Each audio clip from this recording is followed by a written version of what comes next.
On the morning of October 25, 1854, 670 British horsemen rode into a valley they could not survive. 3 sides of that valley bristled with Russian cannon. The charge itself lasted less than 20 minutes. When it ended, by the most careful modern counts, around 110 men were dead, roughly 130 wounded, and dozens taken prisoner. They were cut down by an order that historians still argue was never meant to be obeyed the way it was. By the end of this video, you will understand exactly how 3 noblemen who despised each other sent 600 men into that fire, and why not one of them was ever punished for it. To understand Balaclava, you have to understand why a British army was standing on the Crimean Peninsula at all. In 1853, Russia went to war with the Ottoman Empire, claiming the right to protect Orthodox Christians inside Ottoman territory. Britain and France, uneasy about Russian expansion toward the Mediterranean and the route to India, joined the Ottomans against Russia the following year. By September of 1854, Allied forces had landed in Crimea with a single goal: capture the Russian naval fortress of Sevastopol and destroy the Black Sea Fleet. The siege of Sevastopol needed supplies, and those supplies came through one port, Balaclava, a narrow harbor town a few miles south of the siege lines. Whoever controlled the high ground around Balaclava controlled the British Army's lifeline. The Russian commander, General Pavel Liprandi, understood this perfectly, and on October 25, he attacked. This war would later be remembered for Florence Nightingale's nursing reforms and for some of the first battlefield photography, as much as for any single cavalry charge. But on the morning of October 25, none of that mattered yet. What mattered was a narrow supply road and who controlled the hills above it. Guarding Balaclava's approach was a chain of small forts called redoubts, manned mostly by Ottoman troops backed by naval guns. At dawn, Russian artillery opened fire on Redoubt No. 1, on a rise called Canrobert's Hill. Within the hour, the defenders, roughly 500 men, had suffered around 400 casualties and abandoned the position. The other redoubts fell in sequence as Russian infantry and cavalry poured into the valleys beyond. British accounts at the time were often harshly dismissive of the Ottoman defenders, though modern historians note these troops were outnumbered many times over and had little realistic chance of holding. Standing between the Russians and the port itself were a few hundred Highland infantry under Sir Colin Campbell. Formed only 2 ranks deep instead of the usual 4, they became known afterward as the Thin Red Line. A 2-deep line holding against cavalry should not have worked. That day, it did. Minutes later, the Heavy Brigade, British cavalry under General James Scarlett, collided with a much larger Russian cavalry force and broke it through sheer aggression. It should have been the story of the day. Instead, 500 yards away, the Light Brigade sat and watched. Their commander, Lord Cardigan, gave no order to support the attack, a decision that set the stage for everything that followed. Lucan and Cardigan were brothers-in-law who had barely spoken a civil word to each other in years. Raglan, for his part, had served decades earlier as the Duke of Wellington's military secretary, and still thought in the old general's shadow. This was not a command structure built for split-second clarity. The British commander-in-chief, Lord Raglan, watched the entire battle from high ground on the Sepoun Heights, more than 600 feet above the valley floor. From up there he could see something his officers below could not: Russian gun teams beginning to drag away the naval cannon captured from the abandoned redoubts. To Raglan, this looked like the enemy stealing British guns in plain sight, and he intended to stop it. He ordered his quartermaster general, Richard Airy, to write an order to Lord Lucan, commander of the entire cavalry division. The written message told the cavalry to advance rapidly to the front and try to prevent the enemy from carrying away the guns, with horse artillery to accompany them and French cavalry on the left. As the officer carrying the order rode off, witnesses reported Raglan adding one more instruction: tell Lord Lucan the cavalry is to attack immediately. The man chosen to carry that message down the 600-foot descent was Captain Louis Nolan, a talented horseman and an outspoken believer that cavalry was underused in this war. Multiple contemporary accounts agree the choice already worried Raglan's own staff, since Nolan's temper and his contempt for Lucan were well known before he ever left the hilltop. Nolan went diving down the hillside by the straightest, fastest route, while other officers before him had always picked their way down carefully.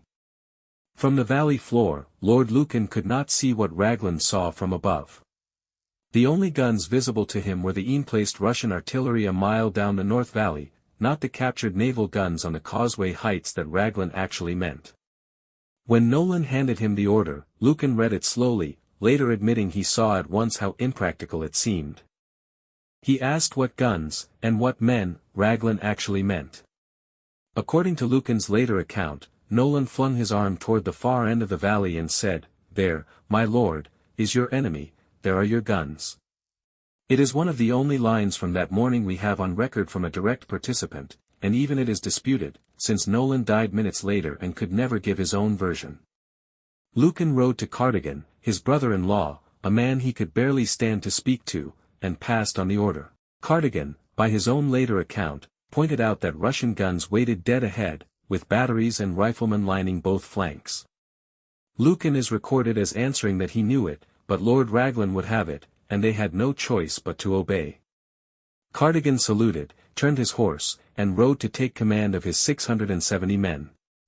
The brigade Cardigan led was built from 5 regiments, the 13th Light Dragoons, the 17th Lancers, the 11th Hussars, the 4th Light Dragoons, and the 8th Hussars. Lancers carried 9-foot bamboo lances tipped with steel, while Hussars and Dragoons carried curved sabers and pistols. None of it was built for a frontal assault on dug-in artillery. Light cavalry existed to scout, screen, and pursue a broken enemy, not to charge cannon head-on.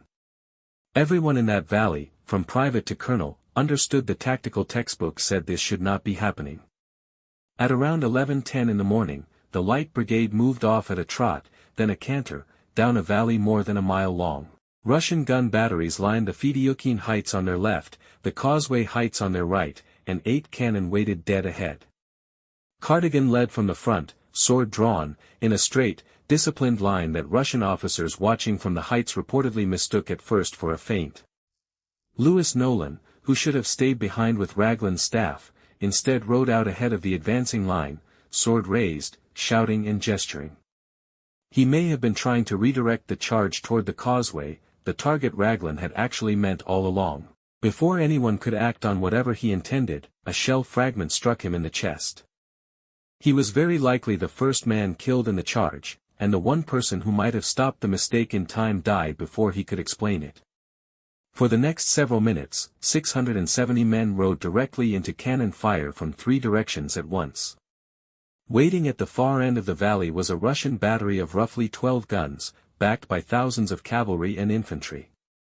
Some modern estimates put the total number of Russian guns bearing on the valley at any single moment above 50. Historians still debate exactly how long the charge itself lasted, estimates range from 5 to 8 minutes, but the effect is not in dispute. Horses and men fell in rows.